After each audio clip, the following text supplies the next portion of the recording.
Welcome to this edition of Walking in Spirit and Truth. This is your host, John Craig, and this is a live one. Now, if you're listening in the archive, you're going to hear me say it's live, and it's not going to be live then. Just saying, stating the obvious. But we're here on this Tuesday evening, and it's April 28th, 2026, and we're going to be talking about timeless issues uh, that we're going to find in the book of Jubilees because we've been going through that. And I apologize, we've been out of pocket for the last, I think, 3 weeks with different events that have been going on around unleavened bread and Passover and some other things. And so, thank you for coming back and being part of our evening here when we have this nice little discussion that we have with our chat online. And then also, those that join us afterwards, you're certainly always welcome. You can catch us live, or you can catch us in the archive where you can listen to it at 2 times speed if you want to. And you can get all the issues very quickly. Uh, I was listening to something the other day at 4 times speed. Woo, you got to listen fast when that happens. But nevertheless, we have a show planned for you today, and this is going to be out of Jubilees, chapter 30. That's where we left off last time, and we're going to pick it back up with the whole ordeal involving Dinah and the two brothers, Levi and Shimon, and what happened to Shechem and the village and all that good stuff. And so we're going to dig into that. It was quite an adventure. It was quite. We had to stop in the middle of the story, and we're like, "Oh no!" It was a cliffhanger. So we're going to pick it up from where we left off because Yahweh has some specific words. He says, "Well, we're going to have to get there." Words that he says for all generations after that event, and pretty amazing if you think about it, because what's he really saying? What's he really saying to us in the middle of this story and of history, which is also, shall we say, like a parable of things? Some things to think about. Anyway, Life of Worship Ministries is located here in Amarillo, Texas. If you're ever in town, close by, check us out, look us up. Where you can look up our Facebook page at www.lifeofworshipamarillo.org. I'm going to stick it up there on the screen for you.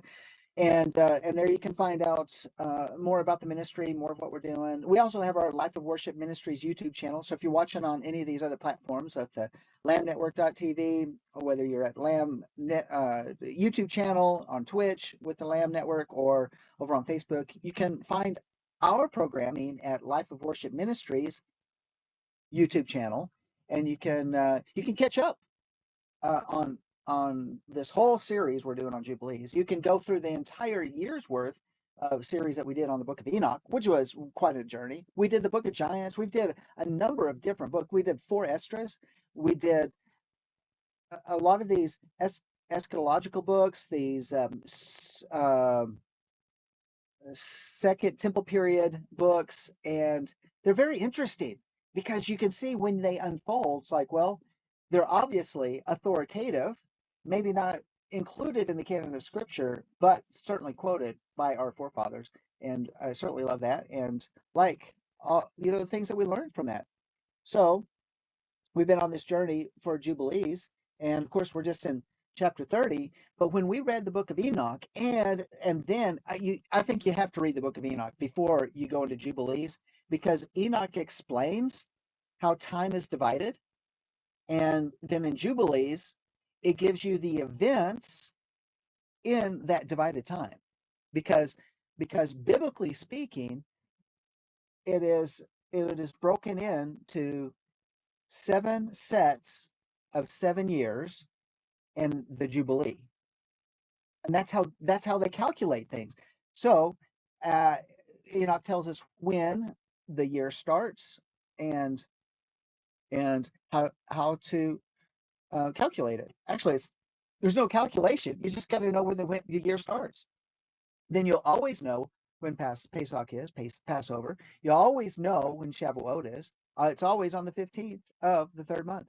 You're always going to know when did you know there's other first fruits, feast days, holidays, days of remembrance, memorial days, that's besides first fruits that come after unleavened bread. We learn all that, by the way, when we're studying out these books. And But there's other first fruits, like Shavuot is a first fruit. But what about the first fruits of the wine, uh, the grapes, the olives, all that sort of stuff? They all have their special days, and they're all in succinct calendar periods. So those are pretty cool. I mean, we're just learning this stuff. I want to tell you this though, right off. If you're here for a Bible study, you might get some biblical insight in this, but we're on a journey. That's how we approach the book of Enoch. That's how we approach for Esdras. That's how we went through the book of Giants and and some of these other writings that we've done. It's been a journey. We did Tobias. We also did Bell the Dragon, Bell and the Dragon, or something like that. We did that. Yeah, it's been pretty cool. So those are all in our archives. You can get them at the Life of Worship Ministries YouTube channel or our old channel, which was restored to us because we got kicked off, and that is Life of Worship Amarillo. Amarillo is spelled with an O on the end.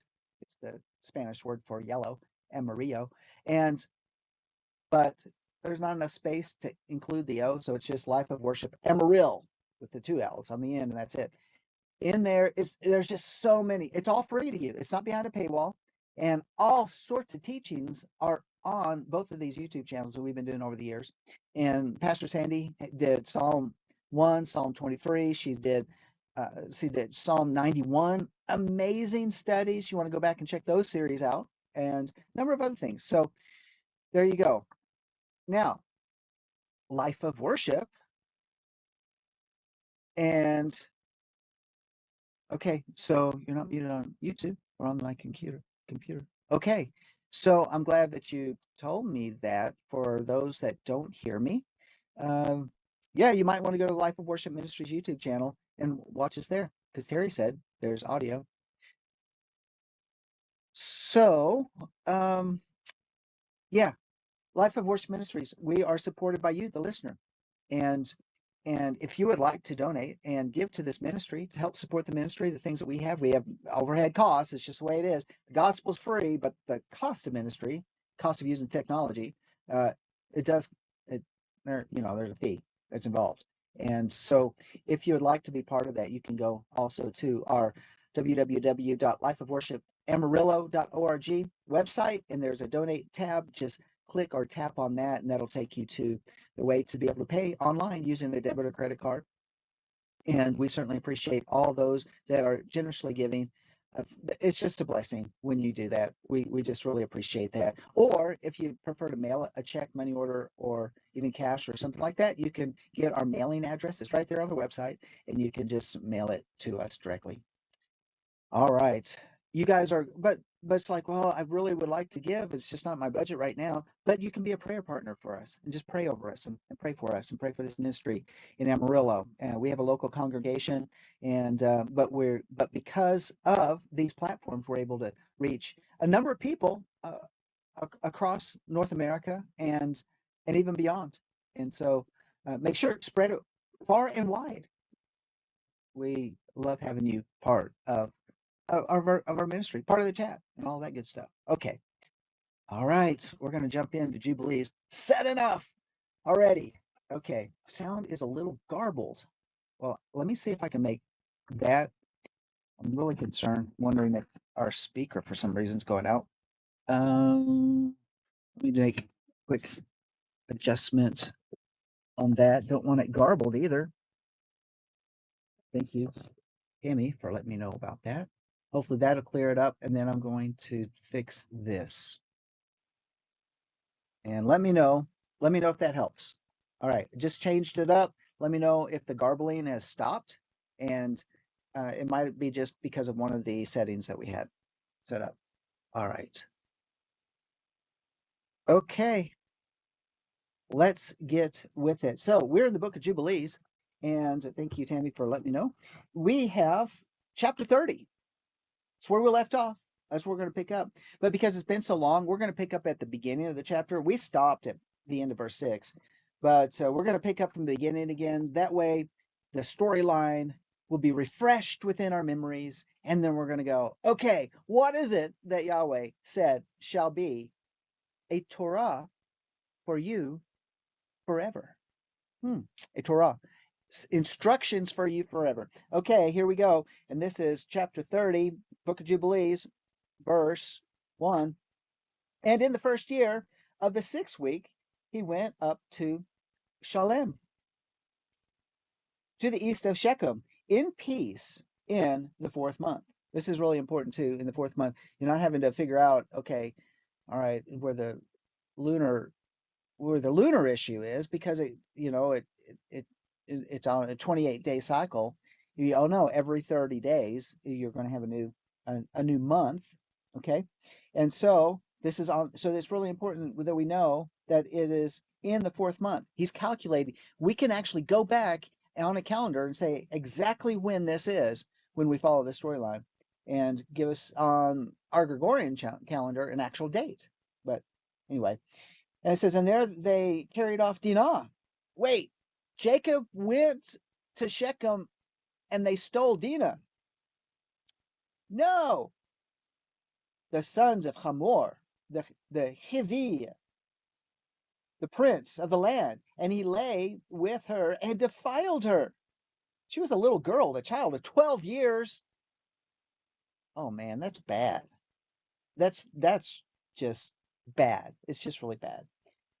And he besought his father and his brothers, or and her brothers, that she might be given to him to be his woman. A 12 year old? Remember, how what we talked about woman before in the past, when you say, well, she's his woman, and it's referring that that's his wife. And he wants her to be his wife. But, as opposed to like the caveman mentality, this is my woman. Did cavemen have a West Texas accent? This is my woman. Just kidding. All right, go on. And it says, and he besought his father and her brothers that she might be given to him to be his woman. And Yaakov and his sons were wroth because of the men of Shechem, for they had defiled Dinah and, oh, Dinah, their sister. Wait a minute. Wait, stop. Stop right there. Okay. We thought that it was just the prince, the son of the king of Shechem, or whatever you want to call it, the Hivite. So it says, and his sons were wroth because of the men of Shechem, for they had defiled Dinah, their sister. That's really bad. It's like they ganged up on her. I mean, I don't mean to be crude or anything, but let's just understand the reality. And I mean, it makes me think of, I was sharing a story the other day. Where was it? I was on Let Us Reason Together about our trip to Turkey. And this is back in the 70s. And my sister and I had gotten further ahead than my mom and dad and our guide had, kind of up the road. It was a long hill because we were walking to the next point. And my dad called us back to where they're at, and they said, "Hey, this is not good because those men are watching you, and they will take you." And they took both girls and boys at that time. And I think about, wow, when it says, well, I'm just saying, that's not uncommon in the practices today among particular religious or groups, world religions. And we know who that is. I just don't want to go there for today, the Muslims. But okay. Um, all right. And they spoke to them with evil intent and dealt deceitfully with them and beguiled them. Yeah. All right, they wanted to come. They defiled Dinah, and now they're trying to weasel their way through to beguile Jacob and his sons, because they want Dinah. And the prince, the son of the king or whatever his name is, he wants Dinah to be his wife, his woman. And Shimon and Levi came unexpectedly to Shechem. Okay, wait a minute. There's a lot of buildup when you read the Torah. When you read the Torah, there's a lot more going into the story here. And the thing is that Jubilees cuts it all out. It's not necessarily needful. We're following the time patterns through Jubilees. So, well, yeah, they wanted the possessions of the family. I can see that as well. They did, right? They did. They're like, this is a really rich guy. If we marry into the family, then we'll share in the inheritance. Wow. Okay. All right. So let's check this out. And Shimon and Levi came unexpectedly to Shechem and executed judgment on all the men of Shechem and slew all the men they found in it and left not a single one remaining in it. They slew all in torments because they had dishonored their sister Dinah. And thus let it again be done. Thus let it not again. Let's make sure that not changes everything. Be done done again from henceforth that a daughter of Israel be defiled.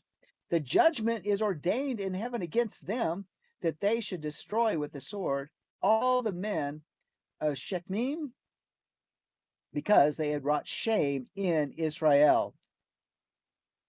And Yahweh, delivered them into the hands of the sons of Yaakov that they might exterminate them with the sword and execute judgment upon them, and that it might not thus again be done in Israel, that a virgin of Israel should be defiled.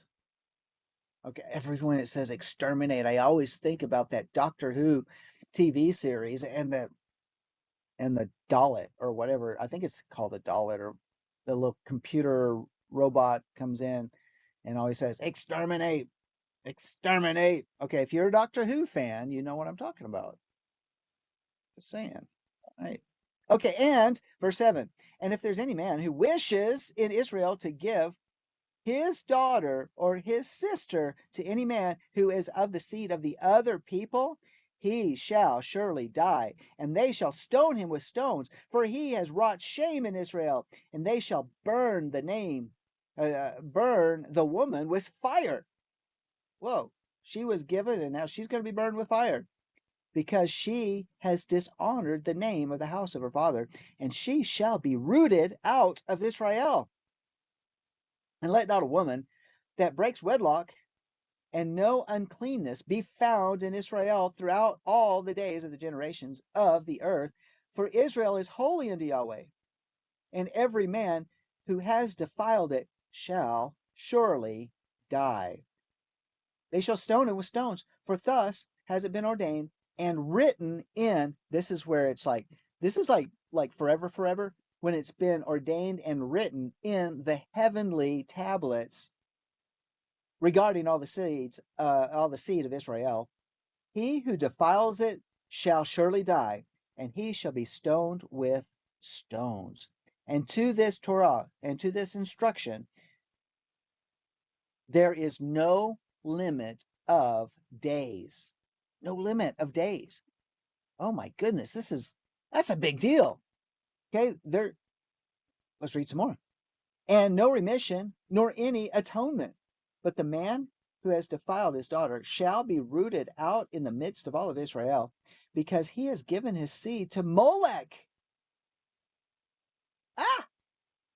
And, and wrought impiously so as to defile it. Wow.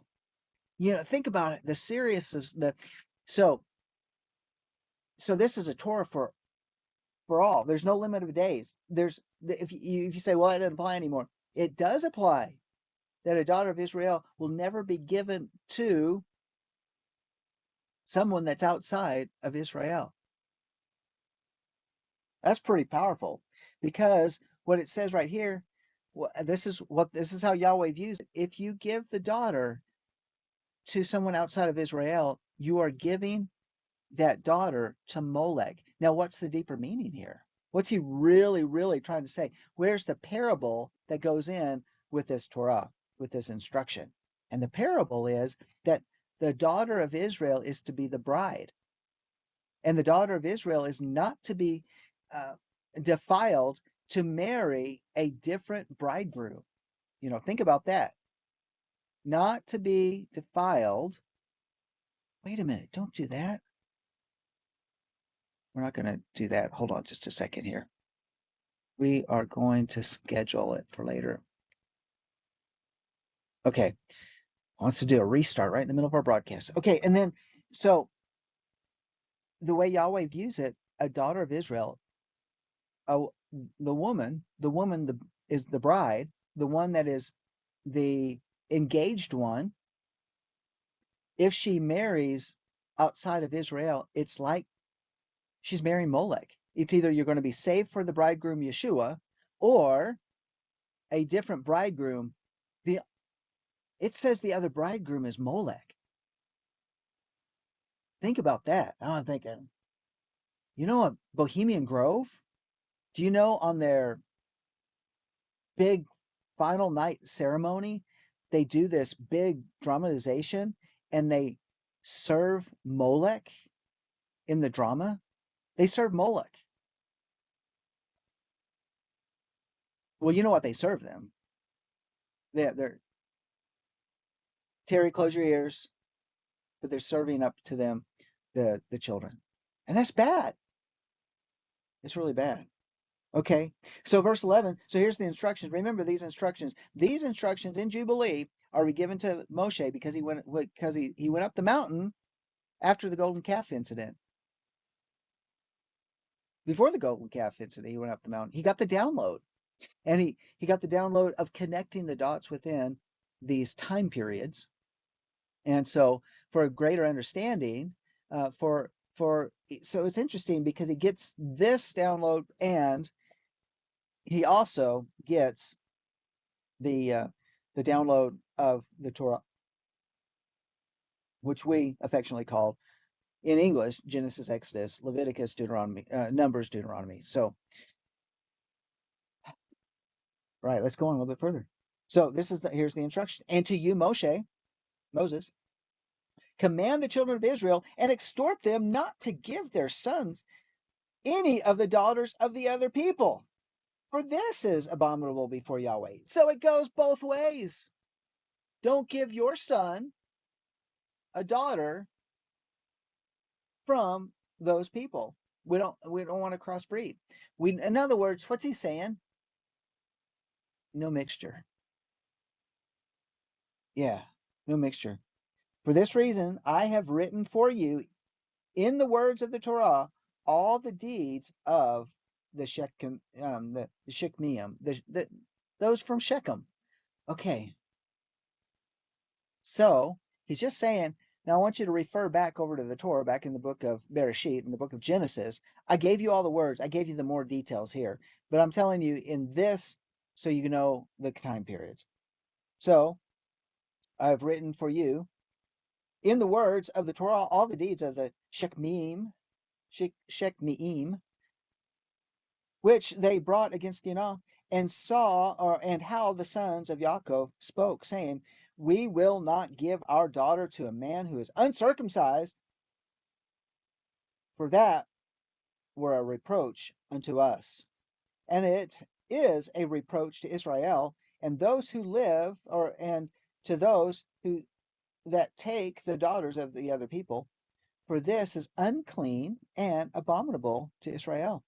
And Israel will not be free from the uncleanness if it has a woman of the daughters of the other people, or is given any of its daughters to a man who is of any of the other people. For oh, there will be plague upon plague and curse upon curse, and every judgment and plague and curse will come if he do this thing, or hide his eyes from those who commit uncleanness, or those who defile the sanctuary of Yahweh, and those who profane his holy name. Then will the whole nation together be judged for all the uncleanness and profanation of this man. Ooh. There'll be no respect of persons, and no consideration of persons, and no receiving at his hands of fruits and offerings and burnt offerings and fat, nor the fragrance of sweet savor, so as to accept it, and to face every man or woman in Israel who defiles the sanctuary. For this reason, I have commanded you, saying, testify this testimony to Israel. See how the Shechemiim fared, and their sons, how they were delivered into the hands of two sons of Yaakov, and they slew them under tortures. And it was reckoned unto them for righteousness, and it is written down to them for righteousness. People, okay, you know what the rabbis say about Levi and Shimon, and the rabbis just are like, they're just, these are such violent men that they got the short end of the stick. Except Levi changed his ways, and so he got the better end of the stick because now he oversees Yahweh's house. But what about those Shimonites? Yeah, here, just keep in mind, this is what it said. It's written down to them for righteousness. That when they did that in Shechem, according to Jubilees, it was considered as righteousness. That's really, really significant. I think we should pause and think about that for a second. And also, when I was thinking about this, that during the days of Ezra and Nehemiah, at the at the time of the return from Babylon, and they were rebuilding the second temple, and the men that had stayed behind in Israel, what did they do? They married women from outside of Israel. And what did Ezra say? He told them to put away their wives and send them away. And I think, if I remember right, and the offspring, if they're going to be married, they're going to be married to an Israel, a daughter of Israel, not. And you think, well, that would seem kind of cruel when you read through it, like over there in the writings. But in reality, when we see it here in Jubilees, they were told that they should know that. Uh, but of course, did they have any? Did they have anybody teaching them? Yeah, Tammy, they had righteous anger. Well, and Ezra did too. Righteous anger. What are you doing marrying these people outside? It's mixture because it's like you're marrying Molech. And the seed of Levi was chosen for the priesthood and to be Leviim, that they might minister before Yahweh, and we continually, and as we continually, and that Levi and his sons may be blessed forever. For he was zealous to execute righteousness and judgment and vengeance on all those who arose against Israel. What about Shimon? Huh? I'm waiting. Okay. And so they inscribed as a testimony in his favor on the heavenly tablets, blessing and righteousness before Elohim of all. And we remember the righteousness which the man fulfilled during his life to all the periods of the year, and until 1,000 generations they will record it. And it will come to him and to his descendants after him. And he has been recorded on the heavenly tablets as a friend and a righteous man. Wow, that's quite a blessing to be honored like that. And all this account was written for you, and have commanded you to say to the children of Israel that they should not commit sin, nor transgress the ordinances, nor break the covenant which has been ordained for them, that they should fulfill it and be recorded as friends. And if they transgress, that's something to pause about as well, because when we do what's right, then we are recorded in the heavenly tablets as friends of Yahweh. Okay, I'm thinking about that song that was like, I am a friend of Yah. Or it actually says, I'm a friend of God. And where the non-Torah believing believers um, are staking a, saying that they are a friend of Yah. And how much more for those that follow Torah, that are wanting to follow his instructions and really live by them? According to this, those are the ones that are the friends of Yahweh. Well, I think that's good. That's good. Um, Terry, you said, I don't know why people don't understand why when Yahweh said he hates mixture way back in the beginning and that he changes not, why just because it is them that they are special, that just because it's them that Yahweh will change his mind. You know what? It is arrogance, Tammy. It is arrogance. It's presumption. It's presumption. And I also place it at the fault of the preachers and teachers of those churches because they are presuming things that are not true based on the scriptures as we read it, right? But if they transgress and work uncleanness in every way, they will be recorded on heavenly tablets as adversaries, and they will be destroyed out of the Sefer of life, and they will be recorded in the Sefer of those who live, who will be destroyed with those who will be rooted out of the earth. And on the day when the sons of Yaakov slew Shechem, a writing was recorded in their favor in heaven that they had executed righteousness and uprightness and vengeance on the sinners. And it was written for a blessing. And they brought Dinah, their sister, out of the house of Shechem, and they took captive everything that was in Shechem, their sheep and their oxen and their asses and all their wealth and all their flocks, and brought them all to Yaakov, their father. And he reproached them because they had put the city to the sword, for he feared those who dwelt in the land, the Kenaim and the Perizim, and the dread of Yahweh was upon all the cities which are around about Shechem, and they did not rise to pursue after the sons of Yaakov, for terror had fallen upon them. And get this, that was just because of two of them. That was just two of the sons of Yaakov. Took out a whole city, got the booty on top of that, right? Everything, all of their wealth of the city. They gathered up and said, hey, Dad, yeah, not only did we slay the enemy, those who defiled our sister, yeah, they had to pay up.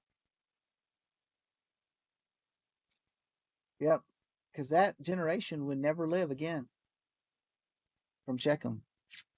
Wow, it's pretty powerful word, I have to say. But let's go. That's it. That's chapter 30. We're going to chapter 31, verse 1. And on the beginning of the new month, Yaakov spoke to all the people of the house, saying, Purify yourselves and change your garments, and let us arise and go up to Beit El, where I vowed a vow to him on the day when I fled from the face of Esau, my brother. You know, just think about that. Let me pause for a second. Is that this ordinance was given to Israel? And remember, Jacob received a new name, and his name was Israel. This ordinance was given to Israel, speaking in terms of the family and the nation collectively. And this is after Esau married women from the land. So you can actually go back and where it says in the prophets that Jacob, I think it's in Malachi, Jacob I loved and Esau I hated. Well, here's the reason why, and that we see Esau who married women from the land. So he was marrying into the family of Molech. It it took him out. It took him out. It took him out of the family, of the lineage. He could have done the right thing. He didn't. I mean, as we've taught, that it looks like there were, two daughters of Laban, and one was to go to Esau, and then the other was supposed to go to Jacob. And just think, Rachel might have lived a long life. I don't know. I mean, a whole history could have changed if both sons of Isaac had been believers and lived it out. Yeah. I don't know. Just think about the possibilities, how things could have changed. How could it have been different? Maybe Jacob, would have been able to bring such a big dowry to Lavan, and then would have been able to bring his wives out immediately and not have to go live there for 20 years working for Lavan in terms of the dowry. But let's read on. So they're going to Beit El, the house of Yah, because that's when Jacob lay down on that, made himself a little rock wall around him, and he lay down, put his head on one of the rocks, and had that encounter with Yah, the angel ascending and descending, and said, "This is surely the house of Yah. This is Beit El," and he promised that if Yahweh brought him back out, that he would return.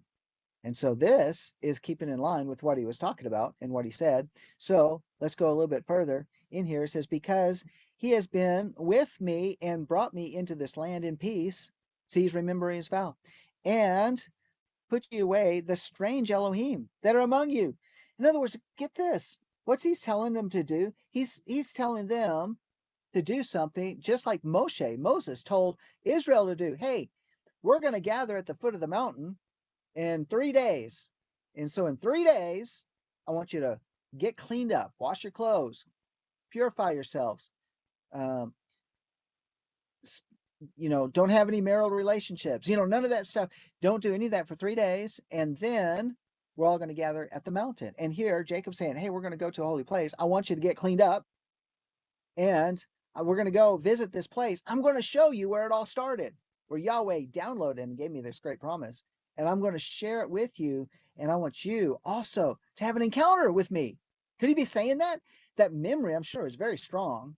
And probably carried it with him, like all those days in the fields going, how many more days am I out here doing, taking care of Lavan's sheep and goats and herds?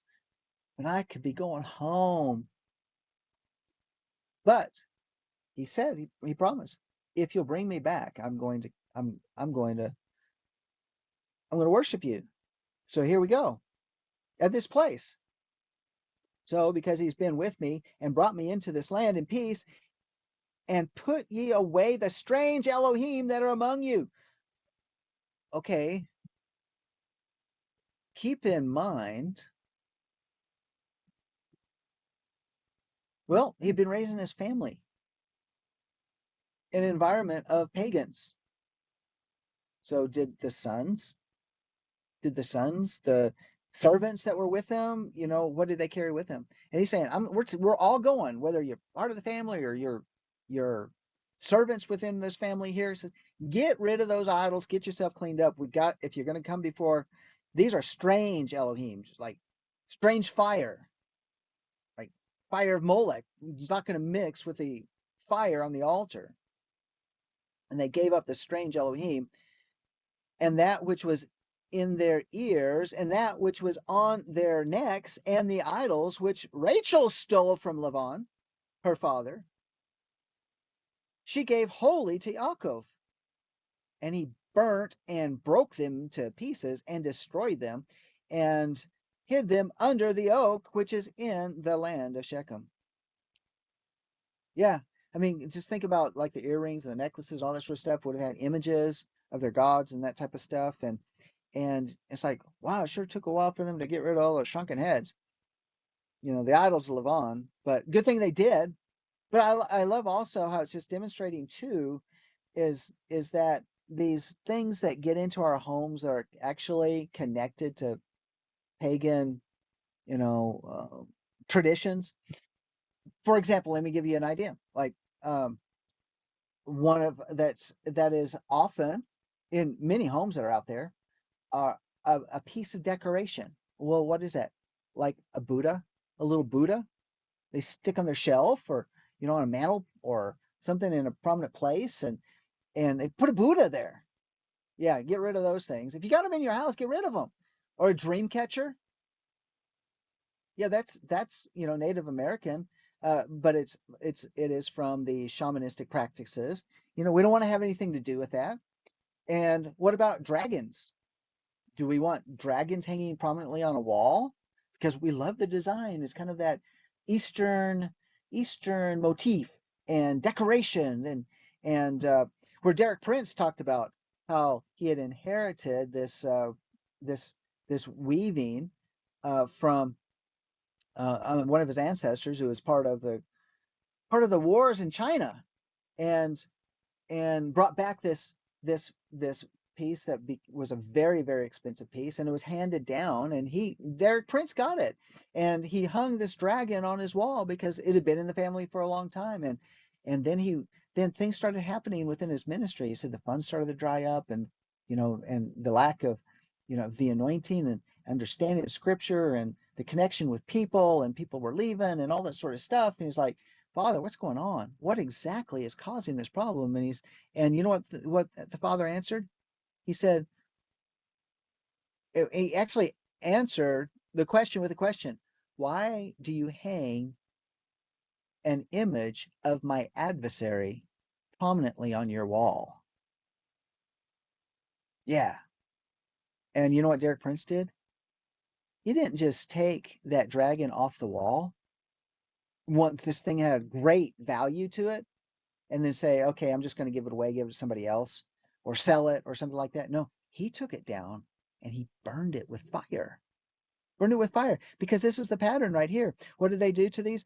It says they um, and he burnt and broke them to pieces and destroyed them and hid them under an oak which is in the land. I mean, it's like they were shattered. What didn't burn are in now little pieces, and yet he still made sure every piece was gathered together and then buried. And so it's very very much what that is. Modern archaeologists would revere those idols if they dug them up, sadly. Yeah, it's true. It's so true. In fact, they have. How many idols and stuff do we see that are in museums today, prominently displayed, saying, oh, they got this from such such dig? Or you can go to the museums over in the Middle East and see them and prominently displayed. Verse 3.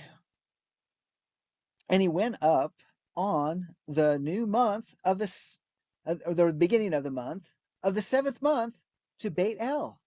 What's the seventh month? The seventh month. This is where we have the Feast of Trumpets, right? And it was on the beginning of the seventh month. So on the Feast of Trumpets, he goes to Beit El. See? When we understand how time is divided, we actually find out that he went up on a special high holy day. And he built an altar at the place where he had slept, and he set up a pillar there. And he sent word to his father Isaac to come to him to his sacrifice, and to his mother Rivkah. And Isaac said, let my son Yaakov come, and let me see him before I die. And Yaakov went to his father Isaac and to his mother Rivkah, to the house of his father Abraham, and he took two of his sons with him, Levi and Yehuda. And he came to his father Isaac and to his mother Rivkah, and Rivkah came forth from the tower to the front of it to kiss Yaakov. On the tower, where are they living? To kiss Yaakov and embrace him, for her ruach had revived when she heard, behold, Yaakov, your son has come, and she kissed him. That's pretty cool. Mama's son is home. Woohoo! Yeah. No, I can relate to that. I can relate to that. When we got to go down and see my mom uh, last year down there in Houston, and we went to, well, no, it was in February. We went down there for a surgery that she had, and to go in there, there was something that just revived in my mom when she got to see me and Sandy. Her son arrived, and that's what she's doing. It's like, oh, I'm full of life, I'm full of energy, and that's what happened to my mom. She was just so excited, and we got to be with her that week. Verse 7. And she saw his two sons, and she recognized them and said unto them, are these your sons, my son? And she embraced them and kissed them and blessed them, saying, in you shall the seed of Abraham become illustrious, and you shall prove a blessing on the earth. Well, that's pretty cool. So Mama looks at sons, grandsons, two of them, said, "There's a family resemblance right there. I know that. I know that look." Maybe that's the smile. There's always the family smile, or there's that family look, those expressions. It's like they're learned, but they are like ingrained in us. There's mannerisms that I have that my father did, and it's not like I meant to mimic him. It's just because he was my dad. I did the things my dad just did. There was that mirroring that would go on, and it just becomes you know, part of the makeup going on. Okay, that's part of the family resemblance, but it's also the look, you know, probably the hair, the beard, but it's more than that. It's the eyes, it's the nose, it's all the structure. Okay. And Yaakov went in to Isaac, his father, to the chamber where he lay, and his two sons were with him, and he took the hand of his father, stooping down. He kissed him, and Yitzhak clung to the neck of Yaakov, his son, and wept upon his neck.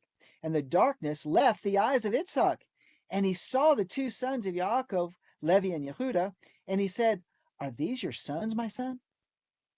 For they are like you." And he said unto him, that they were truly his sons, and you have truly seen that they are truly my sons. And they came near to him, and he turned and kissed them and embraced them both together. This is so cool.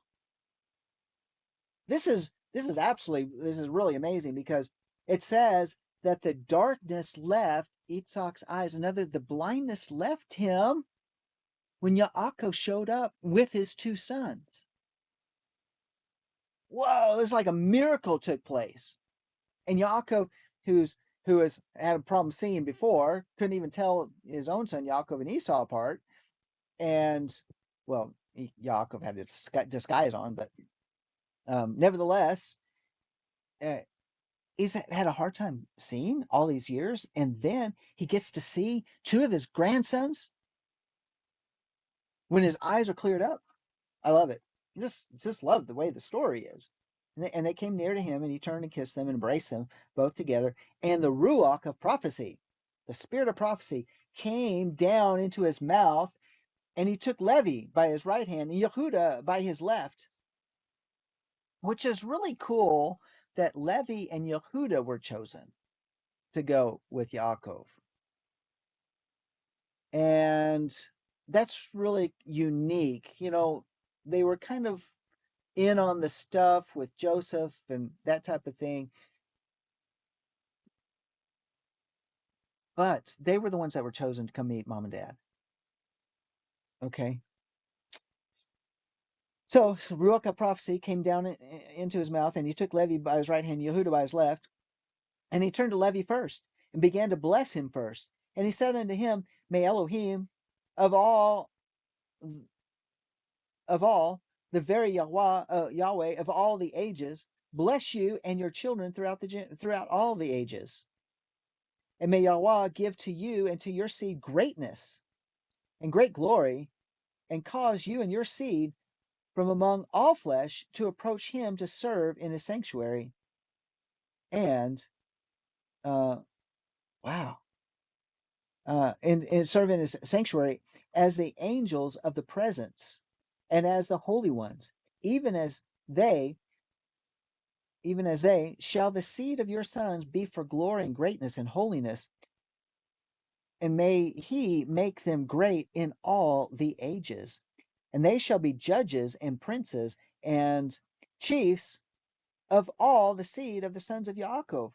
And they shall speak the word of Yahweh in righteousness, and they shall judge all his judgments in righteousness. And they shall declare my ways to Yaakov, and my paths to Israel. The blessing of Yahweh shall be given in their months, to bless all the seed of the beloved. Your mother has called your name Levi, and justly has she called your name, and you shall be joined to Yahweh and be the companion of all the sons of Yaakov. You'll be a companion to all the sons of Yaakov. Isn't that what the Levites did? That's, yeah, exactly. This is the Ruach of prophecy. It happened back then. It's happening today. Just don't you forget it. All right.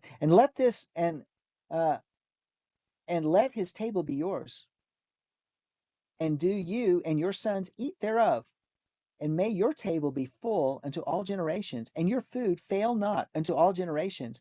And let all who hate you fall down before you, and let all your adversaries be rooted out and perish. Be blessed. Oh, and blessed be he that blesses you, and cursed be every nation that curses you. And to Yehuda he said, may Yahweh give you strength and power to tread down all that hate you. A prince shall you be, you and one of your sons over the sons of Yaakov. Who's he talking about? Yeshua? Could it be? He's talking about his son, so in his seed or his heritage, yeah, his heritage. Yeah, yeah. Legacy. All right. And may your name and the name of your sons go forth and traverse every land and region. Then shall the other people fear before your face, and all the nations shall quake, and all the peoples shall quake. Whew. And you shall be the help of Yaakov. Whoa. Now that's something. You shall be the help of Yaakov, and in you be found the Yeshua of Israel, the salvation of Israel, and the Yeshua of Israel. Whoa, this is quite a prophecy. And when you sit on the throne of honor, now he's talking about the kingship. When you sit on the throne of honor of your righteousness, there shall be great peace for all the seed of the sons of the beloved. Blessed be he that blesses you, and all that hate you and afflict you and curse you shall be rooted out and destroyed from the earth, and be accursed. And turning, he kissed him again and embraced him, and rejoiced greatly, for he had seen the sons of Yaakov his son in very truth. And he went forth from between his feet and fell down and bowed down to him. And he blessed them and rested there with Isaac, his father, that night. Oh, and he had seen Isaac, the sons of Yaakov, his son in very truth. And he went forth from between his feet and fell down and bowed down to him. And he blessed them and rest there with Isaac, his father, that night. Okay, so it sounds like Yaakov, it wasn't very clear from the translation that it was Yaakov that fell down at his feet and then rested with him that night. And they ate and drank with joy. And he made the two sons of Yaakov sleep. He was like, boys, time to sleep. You need to get some rest. The one on his right hand and the other on his left. So they sandwiched in Yitzhak, and it was counted to him for righteousness. And Yaakov told his father everything during the night, and Yahweh had shown him great mercy, or how Yahweh had shown him great mercy, and how he had prospered him in all his ways and protected him from all evil. And Yitzhak blessed the Elohim of his father Abraham, who had not withdrawn his mercy and his righteousness from the sons of his servant Yitzhak. And in the morning, Yaakov told his father Yitzhak the vow which he had vowed to Yahweh, and the vision that he had seen, which he had seen, and that he had built an altar, and that everything was ready for the sacrifice to be made before Yahweh, as he had vowed, and that he had come to set him on his ass, on his donkey. And Yitzhak said unto Yaakov his son, I'm not able to go with you, for I am old and not able to bear the way. Go, my son, in peace, for I am 165 years this day. Well, it's his birthday. It's his birthday during the feast of the seventh month. I am no longer able to journey. Set your mother on an ass, on a donkey, and let her go with you. And, well, okay, we got a couple minutes left. Let her go with you.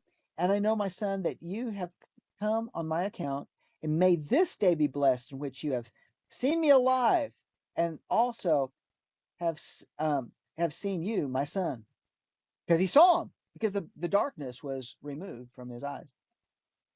May you prosper and fulfill the vow which you have vowed, and not put off your vow, for you shall be called to account as touching the vow. Now therefore, make haste to perform it, and may he be pleased who has made all things, to whom you have vowed the vow. And he said to Rivkah, go with Yaakov your son. And Rivkah went with Yaakov her son, and Deborah with her, and they came to Beit El. And Yaakov remembered the prayer. Yaakov remembered the prayer with which his father blessed him and his two sons, Levi and Yehuda. And he rejoiced and blessed the Elohim of his fathers, Abraham and Isaac. And he said, now I know that I have an eternal hope, and my sons also, before the Elohim of all. And thus it is ordained concerning the two, until they record it as an eternal testimony unto them on the heavenly tablets, how Isaac blessed them. Wow.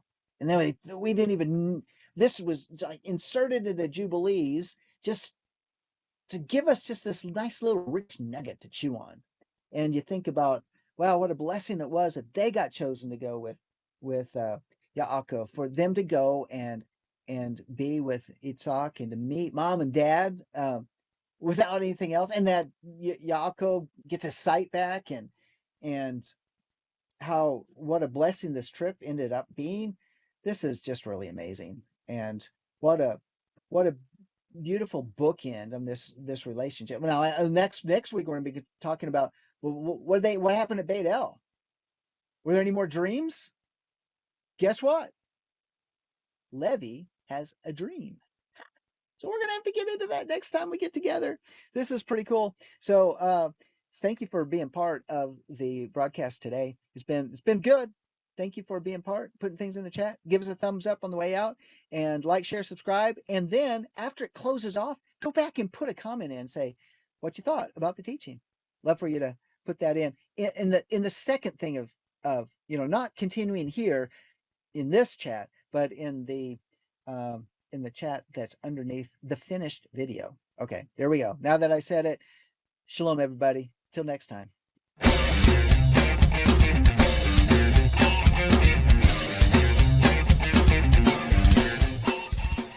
If you missed today's show or want to watch it again or want to tell someone where they can watch this episode, go to lamnetwork.tv, where you will find this show and all the other live Lamb show archives in the on-demand section of the website.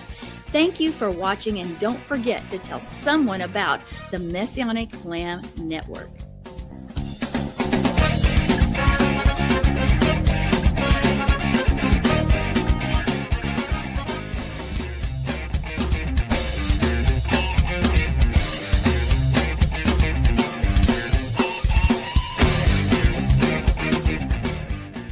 We are richly blessed to bring you what we believe is the fullest, most diverse, yet up-to-date progressive teachings, discussions, and prayer programming you can find anywhere on this planet. Be sure to take the tour of the lamnetwork.tv website. I'm Sandi Craig, thanking you for joining us on the Messianic Lamb Video Network.